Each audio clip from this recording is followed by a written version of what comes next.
السلام علیکم ورحمۃ اللہ وبرکاتہ۔ سب سے پہلے تو رمضان کی ڈھیروں ڈھیر مبارکیں ہوں آپ کو۔ اللہ تعالی ہم سب پہ اپنا فضل و کرم فرمائے کہ اس نے ایک دفعہ پھر سے ہمیں رمضان مبارک کے روزے رکھنے کی توفیق اور طاقت عطا فرمائے۔ اللہ تعالی ہم سب پہ رحمتیں اور برکتیں نازل فرمائے۔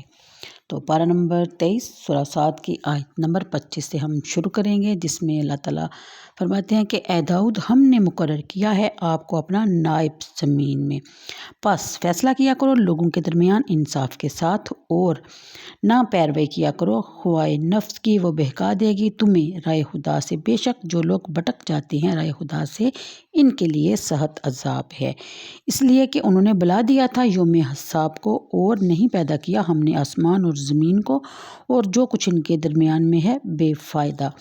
یہ تو کفار کا گمان ہے، پس بربادی ہے کفار کے لیے آگ کے عذاب سے۔ کیا ہم بنا دیں گے انہیں جو ایمان لائے اور نیک عمل کرتے رہے، ان لوگوں کی مانند جو فساد برپا کرتے ہیں زمین میں، یا ہم بنا دیں گے پرہیزگاروں کو فاجروں کی طرح؟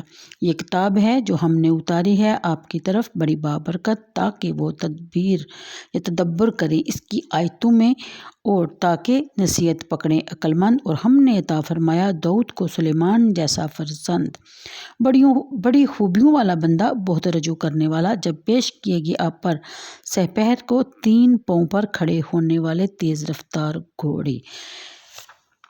یہ تو تھا ترجمہ آیت نمبر 30 تک۔ اب ہم تھوڑا سا تفسیر کی طرف چلتے ہیں۔ ان آیات میں حضرت داؤد علیہ السلام کو بتایا جا رہا ہے کہ تم کسی شاہی خاندان کے فرد نہیں ہو کہ تمہیں یہ حکومت اور تخت ورثہ میں ملا ہو، تم ایک غیر معروف چرواہے تھے۔ ہم نے اپنے فضل و کرم سے آپ کے لیے یہ راہ ہموار کی اور اپنی مہربانی سے بنی اسرائیل کا تاجدار بنا دیا، اور وسیع و غریض سلطنت مرحمت فرمائی اور مسند خلافت پر متمکن کر دیا۔ اس احسان کا شکر ادا کرنے کا طریقہ یہ ہے کہ ہر فیصلہ عدل و انصاف کے مطابق کرو، اور اپنی پسند اور ناپسند کو اپنے فیصلوں پر کسی طرح بھی اثر انداز نہ ہونے دو۔ اگر تم نے خواہش نفس پر انصاف کو قربان کر دیا تو یاد رکھنا کہ اللہ تعالیٰ کی راہ سے بہک جاؤ گے، اس کی توفیق کا دامن تمہارے ہاتھ سے چھوٹ جائے گا، اور جو شخص رائے حق سے بہک جاتا ہے وہ اللہ تعالیٰ کے سخت عذاب میں مبتلا کر دیا جاتا ہے۔ خلیفہ یعنی خلیفہ وہ ہے جو رعیت میں عدل کرتا ہے اور ان میں مال مساوی طور پر تقسیم کرتا ہے، اور اپنی رعایا پر یوں مہربان اور شفیق ہوتا ہے جس طرح کہ کوئی شخص اپنے اہل و عیال پر شفیق ہوتا ہے، اور اللہ کی کتاب کے مطابق فیصلے کرتا ہے۔ پھر بیان فرمایا جاتا ہے کہ سلیمان بن اوجا سے مروی ہے کہ ایک روز حضرت فاروق نے حاضرین سے دریافت کہا کہ میں خلیفہ ہوں یا بادشاہ؟ اس پر ایک شخص کہنے لگا اے امیر المومنین، دونوں میں بڑا فرق ہے۔ آپ نے فرمایا کیا فرق ہے؟ اس نے کہا خلیفہ وہ ہے جو لیتا ہے تو حق و انصاف سے، اور خرچ کرتا ہے تو صحیح جگہ پر، اور اللہ کے فضل و کرم سے آپ ایسا ہی کیا کرتے ہیں۔ اور بادشاہ وہ ہوتا ہے جو لوگوں پر چور و ستم کرتا ہے، اس سے لیتا ہے اس کو دیتا ہے۔ یہ سن کر حضرت فاروق اعظم خاموش ہو گئے۔ سربراہ مملکت کے لیے اسلام نے بادشاہ، سلطنت، چیئرمین وغیرہ کلمات پسند نہیں کیے، کیونکہ ان میں خود سری اور انانیت کی بو آتی ہے، بلکہ خلیفہ کا لفظ تجویز کیا ہے، جس کا معنی خود سر اور مختار کا نہیں بلکہ نائب اور قائم مقام ہے۔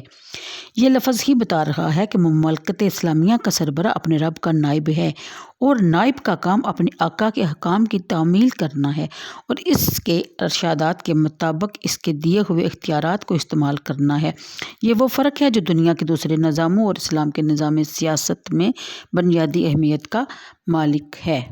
یہاں قرآن کریم نے لفظ خلیفہ کی ذمہ داریوں کو بڑے مؤثر پیرا میں بیان کر دیا ہے۔ اس کا فرض الاولین یہ ہے کہ وہ عدل و انصاف کے تقاضوں کو پورا کرے۔ فیصلہ کرتے وقت کوئی خارجی چیز یا سفارش یا رشوت، کوئی طمع، کوئی خوف خطا کہ اپنے ذاتی مفاد کو بھی اس پر اثر انداز نہ ہونے دے۔ جو حکم ایسا نہیں کرتا گویا اس نے روز جزا کو فراموش کر دیا، قیامت کے دن پر اس کا ایمان نہ رہا۔ زبان سے وہ غزار دعویٰ کرے کہ وہ وقوع قیامت پر ایمان رکھتا ہے، لیکن اگر وہ فیصلہ کرتے وقت میزان عدل کو برابر نہیں رکھ سکتا تو اس کا یہ دعویٰ کرنے کا کوئی حق نہیں۔ اور جو لوگ قیامت پر یقین نہیں رکھتے یا اسے فراموش کر دیتے ہیں، اس کے لیے عذاب شدید کی وعید سنائی گئی۔ اگلی آیت کے مطابق کفار لوگ یہ سمجھتے ہیں کہ زندگی بس یہی دنیاوی زندگی ہی ہے، اس میں خوب عیش و عشرت کر لو، خوب مزے اڑا لو، دولت کماؤ جتنی کما سکتے ہو، حلال و حرام کے چکر میں نہ پڑو۔ یہ تو ملاؤں کی من گڑت باتیں ہیں، اور جاؤ منصب حاصل کرنے کے لیے کسی کی حلق تلفی ہوتی ہے تو ہونے دو۔